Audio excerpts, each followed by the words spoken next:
ಮಾವ ಬೇಗ ಬಂದ್ಬಿಡ್ತೀನಿ ಅಂತ ಹೋದವರು ಇನ್ನೂ ಬಂದಿಲ್ಲ. ಎಲ್ಲ ಹೋದ್ರೋ ಏನೋ.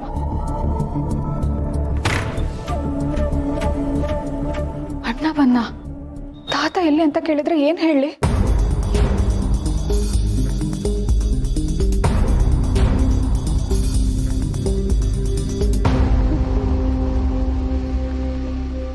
ನೀವಾ?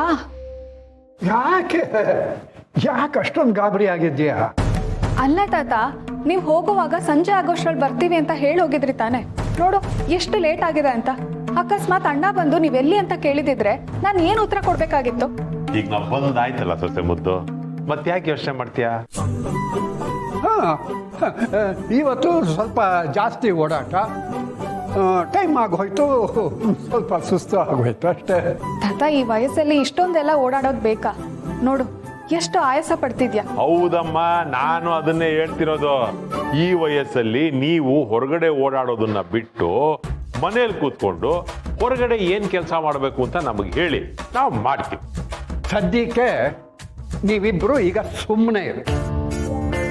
ಏಯ್, ಇದು ಗಟ್ಟಿ ಜೀವ ಕಣೋ, ಇಷ್ಟಕ್ಕೆಲ್ಲ ಸುಸ್ತಾಗ್ಬಿಡ್ತೀನ. ನಾವು ಚಿಕ್ಕಂದಿನಲ್ಲಿದ್ದಾಗ ಸ್ಕೂಲ್ಗಳಿಗೆ ಹೋಗೋವಾಗ, ಆಮೇಲೆ ಕೆಲ್ಸಕ್ಕೆ ಹೋಗೋವಾಗ ಕಿಲೋಮೀಟರ್ ಗಟ್ಟಲೆ ನಡ್ಕೊಂಡು ಹೋಗ್ತಾ ಇದ್ವಿ. ಇದ್ಯಾವ ಮಹಾ ಲೆಕ್ಕ? ದತ್ತ ಮಹಾಪ್ರಭುಗಳೇ, ಆ ಕಾಲನೇ ಬೇರೆ, ಈ ಕಾಲನೇ ಬೇರೆ. ಆಗ ವಯಸ್ಸಿತ್ತು, ಗಟ್ಟುಮುಟ್ಟಿಯಾಗಿದ್ರಿ, ಕಿಲೋಮೀಟರ್ ಗಟ್ಟಲೆ ನಡ್ಕೊಂಡು ಏನು ಓಡ್ಕೊಂಡು ಬೇಕಾದ್ರೆ ಹೋಗ್ಬೋದಾಗಿತ್ತು. ಆಗ ಮಾಡ್ತಿದ್ವಿ ಅಂತ ಈಗ ಕುಣಿಯಕ್ಕಾಗತ್ತಾ? ತೋರಿಸ್ಲಾ? ಈಗ ಯಾರು ಕುಣಿಯೋದು ಬೇಡ, ನೆಗೆಯೋದು ಬೇಡ.